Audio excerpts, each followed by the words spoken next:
अस्सलाम वालेकुम नाजरीन, कैसे हैं आप? उम्मीद है सब खैर खैरियत से होंगे। नाजरीन, आज हमने बात करनी है खांसी, नज़ला, ज़ुकाम और रेशे के बारे में।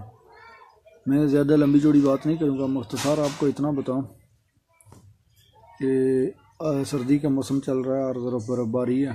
खुसूसी कश्मीर, पहाड़ी इलाका जात के लोग जो हैं या पंजाब में जहाँ जिन इलाकों में ठंड सर्दी ज़्यादा है, उनको खुसूसी बुज़ुर्ग लोग हैं, खांसी, नज़ला, ज़ुकाम और इस तरह की बुखार की कैफियत होती है। तो ऐसे लोग इस मौसम में किसी भी पेंसार स्टोर पे जाएं, दार चीनी, सुंड, काली मिर्च और पोस्त का डोडा, मलेठी, अनाब और बनफशा, ये चीज़ें ले लें।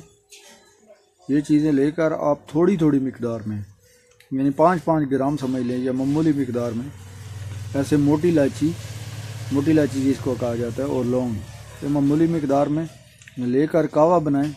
कावा बनाकर अच्छी तरह जो है ना उबाल कर, जो है ना, छोटे बच्चे हैं, बेशक 10 दिन का बच्चा है, आप उसको भी ये चीज़ दे सकते हैं। इसका कोई साइड इफ़ेक्ट नहीं, ये खांसी, नज़ला, ज़ुकाम, बुखार के लिए।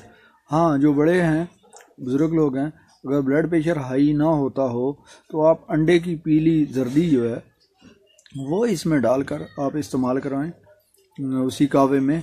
तो बच्चे उनको फीडर पिलाएं, तो इससे उनको पसीना आएगा, हड्डियां नरम होंगी। जो है नज़ला है, जो नाक बंद है या सर में दर्द है या नज़ला अंदर खुश्क हो गया, उसके लिए वो इंतहाई मुफीद और मुअस्सर जो है ना ये नुस्खा है। ये नुस्खा आप अपने पास नोट फरमा लें। तो इंशाल्लाह मिलेंगे अभी नेक्स्ट वीडियो में। तो आपसे एक दफ़ा फिर गुजारिश है कि जिन लोगों ने मेरा चैनल अभी तक सब्सक्राइब नहीं किया तो चैनल सब्सक्राइब कर लें। अल्लाह हाफिज़।